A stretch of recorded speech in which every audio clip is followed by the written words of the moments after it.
السلام علیکم۔ آپ کے اپنے چینل ناولس لائبریری میں آپ سب کا تہ دل سے خوش آمدید کرتی ہوں۔ امید کرتی ہوں کہ آپ سب ٹھیک ہوں گے۔ الحمدللہ میں بھی ٹھیک ہوں۔ ہماری ناول کا نام ہے مٹی کا بت، رائٹر نبیلہ عزیز۔ ہماری ناول ایک کزن بیس کہانی ہے، فیملی بیس کہانی ہے اور آفس بیس کہانی ہے۔ آفس کے بیس سے افیئر بیس کہانی ہے اور مقافات عمل بیس کہانی ہے، سبق آموز کہانی ہے۔ شارٹ سی ناول ہے لیکن بہت خوبصورت اور بہت پیاری سی ناول ہے۔ مجھے امید ہے کہ آپ لوگوں کو ناول پسند آئے گی۔ بڑھتے ہیں ناول کی جانب۔ میرے دل میں اس شخص کے لیے اتنی عقیدت ہے کہ سوچتی ہوں اسے سامنے بٹھا کر اسے دیکھتی رہوں۔ نہ بھوک لگے، نہ پیاس، نہ نیند آئے، نہ کسی اور کی یاد، بس اس کی پجارن بن جاؤں۔ انتہائی جذب سے کہتے وہ سچ مچ جیسے تصور کی دنیا میں اپنے دیوتا کو سامنے بٹھا کر اس کی پوجا کر رہی تھی۔ تم شاید بھول رہی ہو کہ جن کی پوجا کی جاتی صرف اور صرف مٹی کا ایک بت ہوتے ہیں جو کسی بھی لمحے ٹوٹ کر بکھر سکتے ہیں۔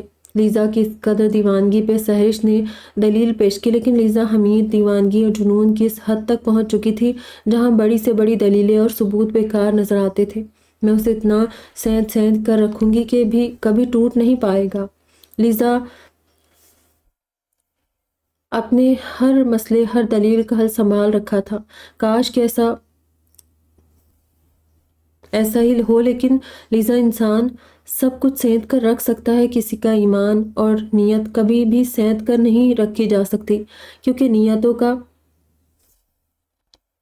بھید خدا نے کسی کو نہیں دیا۔ سہرش کے سنجیدہ رویے اور مضبوط لہجے سے لیزا کو اب کوفت ہونے لگی، پھر بھی دوستی کا لحاظ کر کے اس کی ہر تلخ دلیل اور انداز کو ہضم کر لیا تھا۔ آنٹی اور عیشا کہاں ہیں؟ سہرش نے تھوڑی دیر بعد خود ٹاپک بدل دیا تھا۔ کل سیلری ملی تھی، عیشا نے اپنے لیے سینڈل خریدنا تھی اور امی سودا سلف لینے کی غرض سے کھٹی ہی چلی گئی ہے۔ اس نے تفصیل سے بتاتے ہوئے اٹھ کر ارد گرد بکھری اشیاء سمیٹنا شروع کی۔ کل کون آیا تھا تم لوگوں کے گھر؟ سلو بتا رہا تھا، لیزا باجی کے گھر مہمان آئے بیٹھے ہیں۔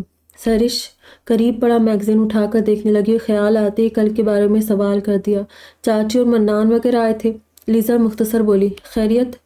سہرش کا لہجہ نارمل تھا۔ پرپوزل لے کر آئے تھے میرے لیے، لیکن ان لوگوں کو شاید پتہ نہیں کہ مجھے ان کی صورتوں سے بھی نفرت ہے۔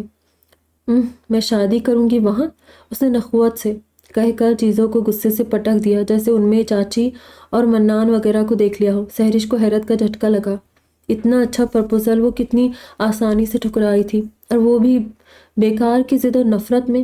اس سے پہلے کہ سہرش سوچنے کی بجائے منہ سے کچھ کہتی، اچانک ہی کہیں آس پاس ہی موبائل کی بپ سنائی دینے لگی۔ لیزا نے بہت بے تابی کا مظاہرہ کرتے ہوئے موبائل تلاشا اور کال اٹینڈ کی۔ Hello sir. اس کے انداز میں تیزی تھی۔ وہ یوں الرٹ کھڑی تھی جیسے اپنے آفس میں اپنے باس کے سامنے کھڑی ہو۔ لیزا کیسی ہو؟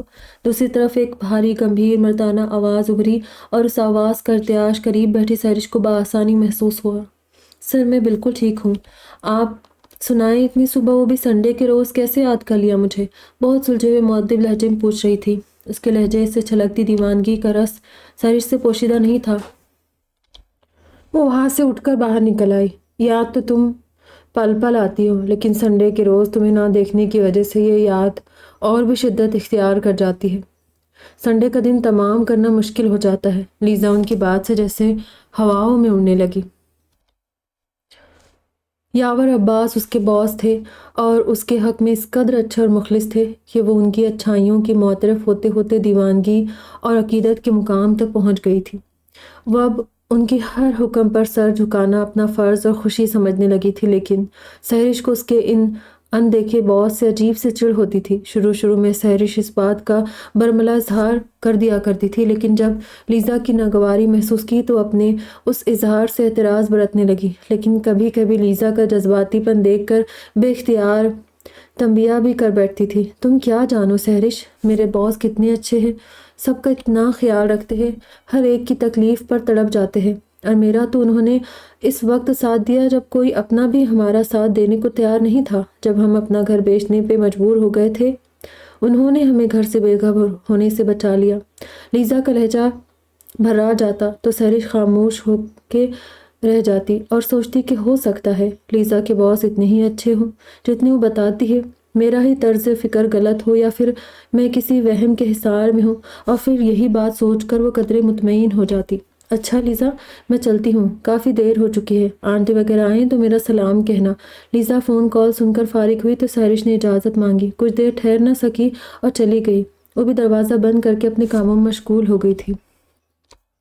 لیزا بھی فائنل ایئر کی اسٹوڈنٹ تھی جب اس کے والد صاحب کی روڈ ایکسیڈنٹ میں ڈیتھ ہو گئی تھی، جس کی وجہ سے اس کی امی کو گہرا دھچکا لگا اور وہ صدمے کے باعث بستر سے جا لگی۔ لیزا کو بڑی بیٹی ہونے کے ناطے اپنے حوصلے اور صبر کا مجتمع کرنا پڑا اور اپنے ساتھ ساتھ ماں اور چھوٹی بہن کو بھی اس عظیم دکھ سے نکالنے کی تگدو کرنی لگی۔ زندگی کو ایک متوازن ڈگر پہ لانے کے لیے اس نے اپنے حوصلے بلند کر لیے، لیکن کاروبار شروع کرنے کے لیے اس کے والد صاحب نے جو قرض لے رکھا تھا اس کے لیے مصیبت بن گیا۔ قرض لینے والوں نے محدود مدت کی مہلت دے کر اس کے اوسان خطا کر ڈالے تھے۔ اس کے والد صاحب ایک بینک میں ملازم تھے اور 1 سال پہلے ملازمت سے ریٹائرمنٹ لینے پہ گھر آ چکے تھے اور اپنا ذاتی کاروبار شروع کرنا چاہتے تھے۔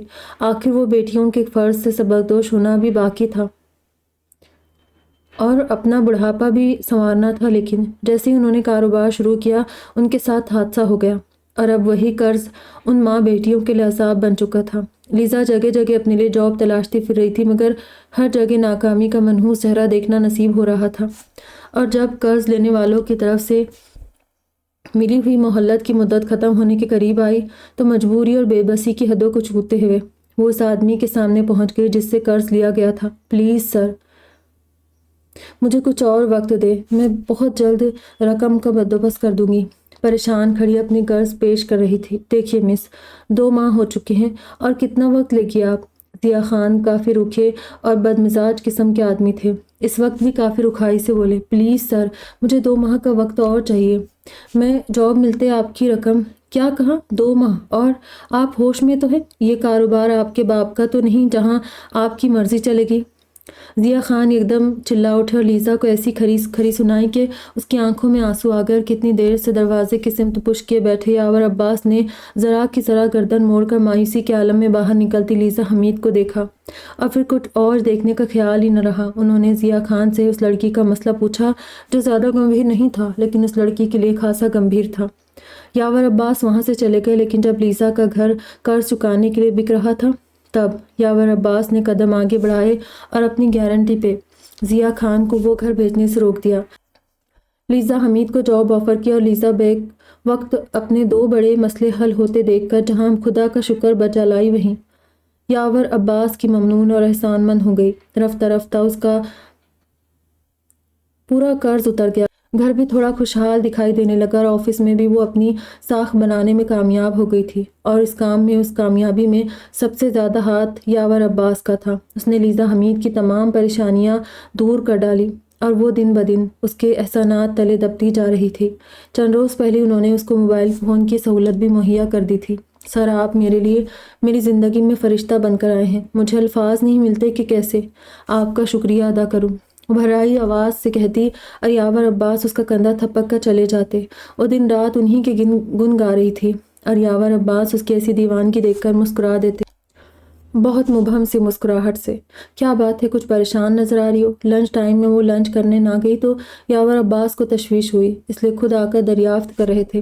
وہ ان کو اپنے کینٹین میں دیکھ کر فوراً کھڑی ہو گئی۔ آپ نے جواب نہیں دیا لیزا، کوئی مسئلہ ہے؟ یاور عباس اس کے قریب آ رکے تھے۔ کچھ خاص نہیں سر، بس ایسے ہی امی کچھ پریشان تھی اور ان کی وجہ سے میں بھی۔ اس نے بات ادھوری چھوڑ کر سر جھکا لیا۔ کوئی خاص بات ہے اسی لیے آپ شیئر نہیں کر رہی؟ خیر، ہم بھی اصرار نہیں کرتے۔ انہوں نے کندھے اچکائے۔ نہیں سر، آپ سے کیوں شیئر نہیں کروں گی؟ آپ ہی تو ہیں جو میرا مسئلہ حل کر دیتے ہیں، میرا ہر بوجھ کم کر دیتے ہیں۔ دراصل امی میری شادی کے لیے فکر مند تھی۔ میرے چچا زاد کزن کا میرے لیے پرپوزل آیا ہے اور وہ چاہتی ہے کہ میں اس پرپوزل کے لیے حامی بھروں، لیکن سر میں ابھی اتنی جلدی اپنی شادی کے حق میں نہیں ہوں۔ سر جھکانے کی وجہ سے یاور عباس کے چہرے کے بدلتے تاثرات رنگت نہیں دیکھ پائی تھی اور اس کے سر اٹھانے سے قبل وہ اپنے چہرے سے تمام تاثرات مٹا چکے تھے۔ بس اتنی سی بات پہ تم اپنی نازک جان ہلکان کری ہو۔ ڈونٹ وری، کچھ نہیں ہوگا، جو تم چاہو گی وہی ہوگا۔ یاور عباس نے سیکنڈز میں لیزا حمید کو آپ سے تم کے مقام پر پہنچا دیا تھا اور اس کے ساتھ ہی اسے لنچ کی دعوت دے ڈالی۔ چلو لنچ باہر کرتے ہیں، کہتے ہوئے اپنا والیٹ اور موبائل لینے کے لیے پلٹ کر چلے گئے، اور لیزا ان کی تسلی سے ہی اس قدر بہل گئی کہ موڈ ایک دم خوشگوار ہو گیا تھا۔ وہ سب پریشانیاں بھول چکی تھی۔ تمہارا کوئی آئیڈیل ہے؟ ڈرائیونگ کرتے ہوئے یاور عباس نے کافی گمبھیر اور بھاری لہجے میں استفسار کیا۔ گاڑی کے پرسکون ماحول میں ان کا گمبھیر لہجہ سحر طاری کرنے لگا۔ لیزا کے ہاتھوں میں بے وجہ ہی ہلکی سی نمی اتر آئی تھی، دل بے اختیار منتشر ہو کے رہ گیا تھا۔ ان کا سوال، ان کا لہجہ اور گاڑی کے اندر کا سحر انگیز ماحول اس کے دل میں ایسی کنکر پھینک چکے تھے کہ دل فریب جذبات روح کے کناروں تک پھیلتے چلے گئے، اور دل کے سمندر میں کسی سیپی میں چھپا اس کا آئیڈیل اچانک ابھر کر سامنے آ گیا، اور اس کا چہرہ اس کے دائیں پہلو میں بیٹھے یاور عباس جیسا تھا، بلکہ وہ چہرہ یاور عباس کا ہی تھا جو سر تا پاؤں اس کا آئیڈیل تھا، اس کا محسن تھا اور اس کی محبت بھی تھا، جس کو پوجنا چاہتی تھی، جس کی محبت میں پور ڈوب چکی تھی، جو اس کی ہر دھڑکن میں دھڑک رہا تھا، جس کے باوجود یاور عباس جیسے آئیڈیل کو پا لینا اس کے بس میں نہیں تھا، اور اپنی بے بسی کا خیال آتے ہی اس کی شوریدہ دھڑکتی دھڑکنیں مدھم پڑ گئی۔ وہ اپنی محبت، اپنے آئیڈیل سے نظر چرانے پر مجبور ہو گئی تھی، جسے ریسٹورنٹ کے پرسکون تنہا گوشے میں آ کر بھی اس کی خاموشی کا تسلسل نہ ٹوٹ سکا۔ لیکن اس وقت وہ بے یقین نظروں سے دیکھتی ساکت بیٹھی رہ گئی جب یاور عباس نے دونوں ہاتھوں میں اس کے نازک ہاتھ تھام لیے تھے۔ میں تمہارے آئیڈیل کو تو نہیں جانتا، لیکن لیزا، صرف اتنا معلوم ہے کہ تم میری آئیڈیل ہو۔ میں دل کی تمام تر شدتوں سے چاہتا ہوں، تمہیں پسند کرتا ہوں، تم سرتاپاؤ میرے تصور کا مجسمہ ہو۔ یاور عباس کا اظہار اسے حیرت کے سمندر میں دھکیل رہا تھا، یقین کرنے اور نہ کرنے کے بیچ ڈول رہی تھی۔ ہاں لیزا، میں سچ کہہ رہا ہوں، تم میری سوچوں کا محور ہو۔ میں نے اپنے خیال میں ایک پیکر تراشا تھا جس کو تم نے آ کر مکمل کر دیا ہے۔ میں تمہیں اپنانا چاہتا ہوں، اپنے تصور کو اپنے قریب ترین دیکھنا چاہتا ہوں، اور اس سلسلے میں تمہارے گھر آ کر تمہارا حق مانگنا چاہتا ہوں، وہ بھی تب جب تم اجازت دو تو۔ اس کے مخروطی ہاتھوں کو نرمی سے دباتے ہوئے بے حد آہستگی سے بات کرتے بات ادھوری چھوڑ چکے تھے۔ سر، یہ آپ کیا کہہ رہے ہیں؟ حقیقتاً حیرت سے گم تھی۔ بلیو می، تم میری زندگی بن چکی ہو، اب تمہارے بغیر زندگی کا تصور سوہانے روح بن چکا ہے۔ انہوں نے اس کو بھرپور اظہار کے ساتھ بھرپور اعتبار بھی بخشا تھا، اور لیزا حمید اپنی قسمت پر نازا ہواؤں میں اڑنے لگی۔ زندگی کی تمام خواہشیں، تمام رنگ اپنی مٹھی میں قید ہونے لگے تھے۔ اسے اب کسی کی کوئی پرواہ نہیں تھی۔ اس نے جو چاہا تھا وہ اسے خود بخود مل رہا تھا۔ اسے اب کچھ نہیں چاہیے تھا۔ وہ یاور عباس کی ذات میں گم ہو چکی تھی۔ پھر کیا سوچا ہے تم نے؟ رات وہ اپنے بستر پہ لیٹی زندگی کے خوشگوار ترین سپنے بن رہی تھی جب امی نے اس کے حسین سپنوں میں مداخلت کی۔ کس بارے میں؟ وہ لاپرواہی سے بولی۔ منان کے بارے میں۔ امی پلیز کوئی اور بات کرے، اس ٹاپک کو چینج کرے۔ کیوں؟ بس میں اس موضوع پہ بات نہیں کرنا چاہتی۔ جب شادی کا وقت ہوگا وہ بھی ہو جائے گی۔ اب اور کون سا وقت ہوگا؟ عشا کو دیکھو، وہ بھی تیرے برابر کی ہو چکی ہے۔ تمہاری شادی ہوگی تو اس کے بارے میں سوچوں گی نا۔ امی کی بات پہ اس نے چونک کر دیکھا، پھر ایک دم مسکرا دی۔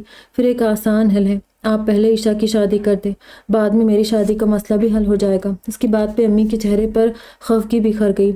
منان کے لیے کیا خیال ہے تمہارا؟ رضیہ بھابی آج پوچھ رہی تھی۔ امی پلیز، میں منان سے شادی نہیں کروں گی۔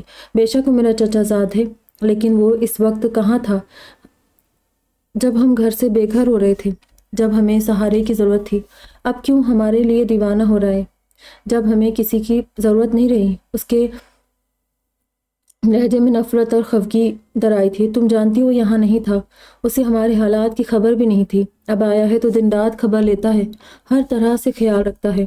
ان کو منان کی اچھائیوں اور محبتوں کا اچھی طرح اندازہ تھا، اسی لیے اس کی طرفداری کر رہی تھی۔ بے شک دن رات تو کیا 24 گھنٹے خبر لیتا رہے، مجھے کوئی پرواہ نہیں، اور اس شخص سے شادی کروں گی جو میرا ساتھ دے گا، میرے دکھ درد کا شریک ہوگا، جس کو میری پرواہ ہوگی، جو منان رشید جیسا نہیں ہوگا، دکھوں میں نظر چرانے والا اور سکھ میں ہاتھ ملانے والا۔ لیزا، منان رشید اتنا بے حس نہیں جتنا تم سمجھ بیٹھی ہو۔ میں اگر اپنے روزی روزگار کی تلاش میں دور نکل گیا تھا اور پیچھے کے حالات کی خبر نہیں رکھ سکا تو اس کا یہ مطلب ہرگز نہیں کہ مجھے رشتوں کی پرواہ اور اپنوں کی قدر نہیں تھی، بس یہ افسوس ہے کہ بے خبری میں مارا گیا ہوں۔ بہرحال تم سے کوئی زور زبردستی نہیں، تم اپنی مرضی کی مالک ہو، تمہیں اپنی زندگی کا فیصلہ کرنے کا اختیار ہے، جو چاہو سو کرو۔ اور تائی اماں، میں آپ سے یہی کہنے آیا تھا کہ آپ لیزا پر دباؤ مت ڈالیں کیونکہ میں عیشا سے شادی کرنا چاہتا ہوں۔ آپ کو اعتراض نہ ہو تو میں کل ہی امی کو بھیج دوں گا۔ اپنی بات مکمل کر کے لیزا کی ماں کے سامنے سوالی نشان بنا کھڑا تھا۔ وہ حیرت اور خوشی اور بے یقینی سے دیکھ رہی تھی۔ تائی اماں، آپ مجھ پر بھروسہ رکھیں، آپ کو کبھی شکایت کا موقع نہیں ملے گا۔ یہ میرا وعدہ ہے۔ تائی اماں کے ہاتھ پکڑے ان کو یقین دلا رہا تھا۔ انہوں نے بہت محبت سے دیکھتے ہوئے منان کے ماتھے پہ بوسہ دیا جس نے ان کی بڑھتی پریشانی دور کر ڈالی تھی اور ان کی ڈوبتی امید کو تھام لیا تھا۔ جیتے رہو، اللہ تمہیں لمبی عمر دے، تم نے اپنا ہونے کا حق ادا کر دیا۔ وہ اس کو دعائیں دینے لگی۔ عشا دروازے کی اوٹ سے کمرے کے اندر کا منظر دیکھ کر مسکراتی ہوئی پلٹ گئی تھی۔ لیزا کو ناگواری تو ہوئی لیکن اپنے سر سے کوفت اتر جانے کے تسلی بھی ہو گئی تھی، اس لیے اطمینان سے کندھے اچکا دیے۔ تم نے آج ایک بے حد قیمتی ہیرا کھو دیا لیزا، تم بہت بدقسمت ہو۔ سہرش نے عشا کو انگوٹھی پہناتے منان رشید کو دیکھا جس کے چہرے پہ عشا کے لیے محبت، احترام اور اپنائیت کے ملے جلے عکس لہرا رہے تھے۔ سہرش کو اندازہ تھا کہ منان رشید کے دل میں لیزا کے لیے ایک سافٹ کارنر ہے، لیکن اس سافٹ کارنر کا وہ کارنر ہی تبدیل کر دے گا، اسے اندازہ نہیں تھا۔ بہرحال لیزا حمید اس کو کھو چکی تھی اور اس کھو دینے پر بھی وہ مطمئن تھی کیونکہ اس کے خیال میں اس کے پاس یاور عباس کی صورت میں ایک انمول ہیرا موجود تھا جس کی چکا چوند نے اس کی آنکھوں کو اس قدر خیرہ کر دیا تھا کہ وہ کچھ اور دیکھنے کے قابل ہی نہ رہی تھی۔ اسے ہر سو وہی نظر آتا تھا۔ اے کہاں کھوئی ہو؟ سہرش نے ٹوکا دے کر اسے چونکایا اور سہرش کو اپنے قریب دیکھ کر لیزا بے اختیار مسکرا دی۔ سحر، منان بہت خوبصورت ہے لیکن یاور عباس اس سے بھی زیادہ خوبصورت ہے۔ تم اسے دیکھو گی تو دیکھتی رہ جاؤ گی، وہ لاکھوں میں منفرد نظر آتا ہے۔ لیزا کے اعصاب پر یاور عباس ہی سوار تھا۔ وہ محفل میں ہو کر بھی خود کو تنہا اور اس کے روبرو محسوس کر رہی تھی۔ اگر ظاہر اور خوبصورتی کی بات کر رہی ہو سکتا ہے یاور عباس بہت خوبصورت ہو، اور اگر باطنی خوبصورتی کا ذکر ہے تو پھر مجھے اس وقت منان رشید خوبصورت نظر آ رہا ہے جو خود اتنی پریشانی اور غربت کے باوجود اپنوں کو تنہا نہیں چھوڑنا چاہتا بلکہ رشتوں کو قریب لا کر اور بھی مضبوطی بخش رہا ہے، اور سب سے بڑی بات کہ خدا پہ یقین رکھتا ہے اور اسی کے حضور سر جھکاتا ہے۔ سہرش کی طویل بات نے لیزا کا موڈ آف کر دیا۔ وہ مٹھیاں بھیج کر رہ گئی تھی۔ لیزا اور سہرش دونوں دوست ہونے کے ساتھ ساتھ محلے دار بھی تھی اور دونوں میں کافی انڈرسٹینڈنگ بھی تھی، لیکن جب سے لیزا ایک چمکتے دمکتے دیوتا کے پیچھے بھاگ رہی تھی اور اس کی تعریفوں کے پل باندھ رہی تھی تب سے سہرش اور لیزا کی انڈرسٹینڈنگ ڈاناڈول سی ہو کر رہ گئی تھی، لیکن سہرش ٹوکتی رہتی تھی اور لیزا کو اس روک ٹوک پہ غصہ آنے لگا تھا۔ اچانک موبائل وپ نے اسے تنہا گوشے میں آنے پر مجبور کر دیا تھا۔ ہیلو یاور، کیسے ہیں آپ؟ آج کل وہ سر کہنے کا تکلف آفس میں ہی نبھاتی تھی۔ بہت اداس ہوں۔ آواز مدھم تھی۔ کیوں، کیا ہوا؟ لیزا کو تشویش ہوئی۔ تم بہت یاد آ رہی ہو۔ یاور عباس کا لہجہ بوجھل ہو کر عجیب خمار چھلکا رہا تھا۔ لیزا کا دل بے ساختہ دھڑک اٹھا۔ اس نے آگے پیچھے دیکھا، سب اپنے اپنے دھیان میں مگن تھے۔ سہرش عشا کے پاس جا بیٹھی تھی۔ یاور پلیز مجھے پریشان مت کریں، بتائیں کیا ہوا ہے؟ آپ اتنے اداس کیوں ہیں؟ لیزا حقیقتاً فکر مند ہو چکی تھی۔ یعنی میں جھوٹ بول رہا ہوں؟ نہیں، میرا مطلب ہے کہ آپ صرف میرے لیے تو لیزا، میں صرف تمہارے لیے ہی اداس ہوں۔ تمہیں دیکھنا چاہتا ہوں، تمہیں سوچ سوچ کر اپنے دل کو سگریٹوں سے جلا رہا ہوں، دماغ میں دھواں بھر چکا ہے۔ پلیز مجھ سے ملو، میرے پاس آؤ۔ یاور عباس اپنے ساتھ اسے بھی پاگل کرنے کے در پہ تھا۔ لیزا نے اپنے دل پہ ہاتھ رکھ لیا۔ لیکن میں اس وقت کیسے آ سکتی ہوں؟ گھر میں مہمان جمع ہیں۔ میں کل آپ سے ملوں گی۔ کل تو سنڈے ہے تو ہم کہیں باہر مل لیں گے۔ میں وعدہ کرتی ہوں کل ضرور ملوں گی، جہاں آپ چاہیں گے، لیکن اس وقت نہیں۔ ہیلو یاور، کیسے ہیں آپ؟ آج کل وہ سر کہنے کا تکلف آفس میں ہی نبھاتی تھی۔ بہت اداس ہوں۔ آواز مدھم تھی۔ کیوں، کیا ہوا؟ لیزا کو تشویش ہوئی۔ تم بہت یاد آ رہی ہو۔ یاور عباس کا لہجہ بوجھل ہو کر عجب خمار چھلکا رہا تھا۔ لیزا کا دل بے ساختہ دھڑک اٹھا۔ اس نے آگے پیچھے دیکھا، سب اپنے اپنے دھیان میں مگن تھے۔ سہرش عشا کے پاس جا بیٹھی تھی۔ یاور پلیز مجھے پریشان مت کرے، بتائیں کیا ہوا ہے؟ آپ اتنے اداس کیوں ہیں؟ لیزا حقیقتاً فکر مند ہو چکی تھی۔ یعنی میں جھوٹ بول رہا ہوں؟ نہیں، میرا مطلب ہے کہ آپ صرف میرے لیے تو لیزا میں صرف تمہارے لیے ہی اداس ہوں، تمہیں دیکھنا چاہتا ہوں، تمہیں سوچ سوچ کر اپنے دل کو سگریٹوں سے جلا رہا ہوں، دماغ میں دھواں بھر چکا ہے، پلیز مجھ سے ملو، میرے پاس آؤ۔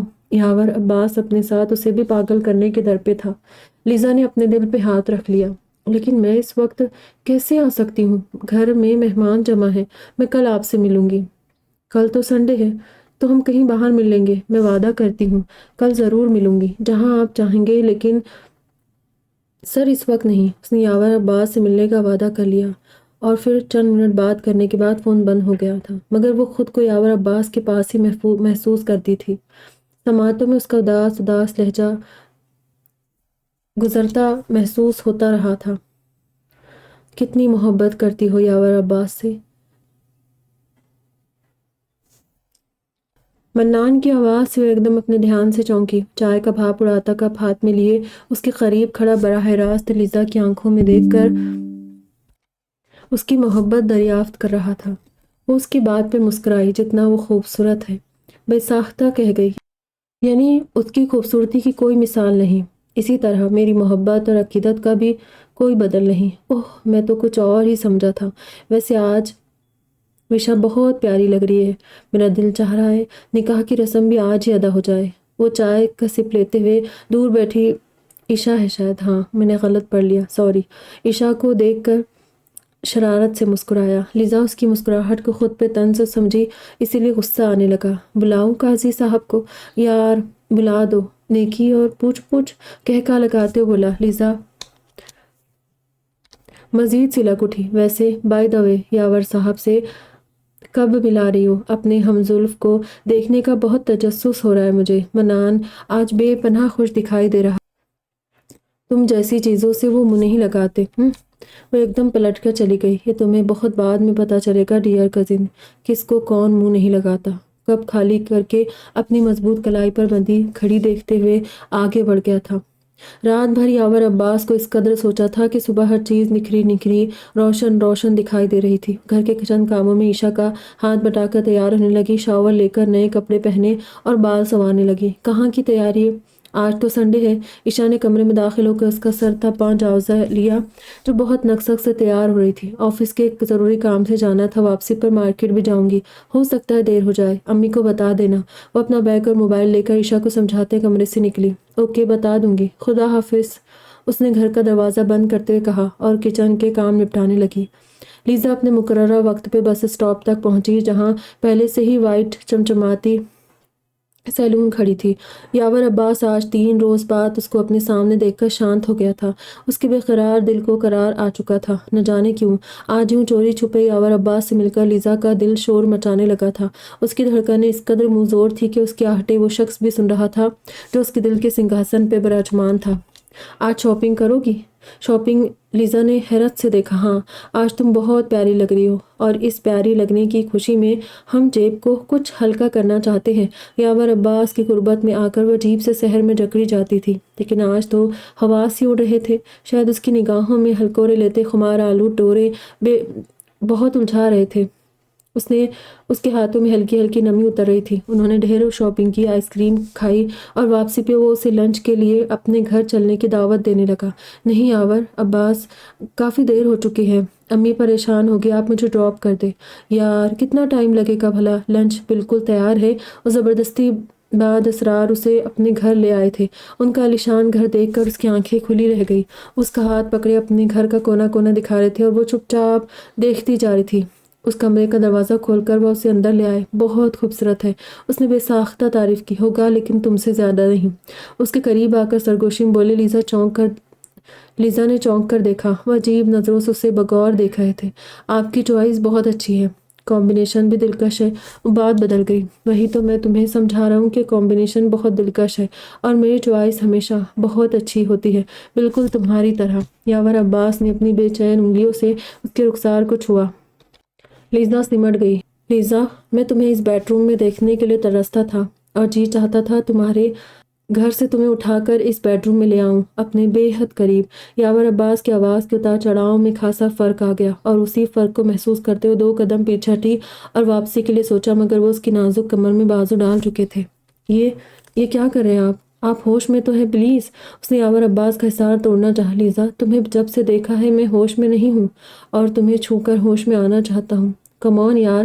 انہوں نے لیزا کو مضبوط گھیرے میں لیا اور وہ ان کے لمس سے لپکتی ہوس اور آنکھوں سے چھلکتی خباثت دیکھ کر دنگ رہ گئی، اور لیزا حمید کی نظروں کے سامنے دل کے کسی سنگھاسن پر دھرا مٹی کا بت ایک لمحے میں گر کر چکنا چور ہو گیا۔ اس کے ٹکڑے دور دور تک بکھرتے چلے گئے، جن کو چاہتی بھی تو دوبارہ چن کر جوڑ نہیں سکتی تھی، نہ ہی اپنے دیوتا کا بت دوبارہ سے کھڑا کر سکتی تھی، جو سیکنڈوں میں پاش پاش ہو چکا تھا۔ Don't touch me!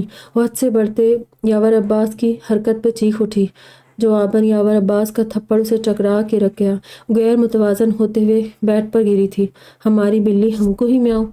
اتنے عیش و آرام تمہیں شوکیس میں سجانے کے لیے نہیں، یہاں تک لانے کے لیے دیے تھے۔ تمہاری خوبصورتی میری کمزوری بن چکی ہے، اور میں اپنی کمزوری کب تک برداشت کر سکتا ہوں؟ تمہاری ماں کو تمہاری شادی کی جلدی ہے، تو آج کے بعد جب چاہے وہ تمہاری شادی کر دے، لیکن آج تم صرف میرے اختیار میں ہو، صرف میرے اختیار میں۔ وہ شخص اس وقت دنیا کا مکروہ ترین شخص لگ رہا تھا، یعنی اس کی خوبصورتی ختم اور تمہاری محبت ختم۔ منان کی تمسکرانہ آواز سماعتوں میں گونجی۔ لیزا، تم شاید بھول رہی ہو کہ جن کی پوجا کی جاتی ہے وہ صرف اور صرف مٹی کا ایک بت ہوتے ہیں، جو کسی بھی لمحے ٹوٹ کر بکھر سکتے ہیں۔ سحرش کی بات اس کو چکرا کے رکھ گئی تھی۔ ہر آواز، ہر لمحہ، ہر لہجہ، ہر آنکھ اس کے لیے تمسخر بن چکے تھے۔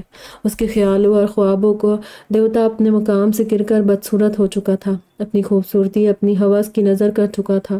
اس کا بنایا ہوا بت مٹی کا ڈھیر بن چکا تھا، اور اس ڈھیر پہ ماتم کرنے سے پہلے اس نے ہاتھ بڑھا کر پتھر کا گلدان اٹھایا اور شراب کی بوتل کا ڈھکن کھولتے یاور عباس کے سر میں دے مارا تھا، اور وہاں سے بھاگتے ہوئے وہ اپنے دیوتا کو زمین بوس ہوتے ہوئے بھی نہ دیکھ سکی تھی۔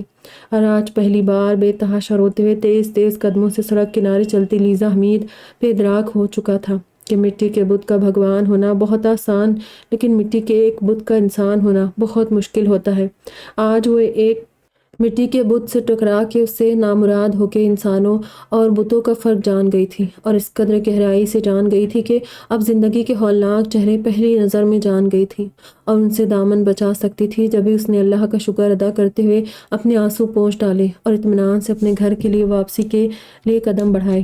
ختم شد ہے، شاید ختم ہو گئی کہانی۔ بہت اچھی کہانی ہے صحیح میں۔ اللہ تعالیٰ ہم سب کو ہدایت کے راستے پر چلنے کی توفیق عطا فرمائے۔ دعا میں یاد رکھیے گا، اپنا ڈھیر سارا خیال رکھیے گا، پھر ملیں گے۔ خدا حافظ۔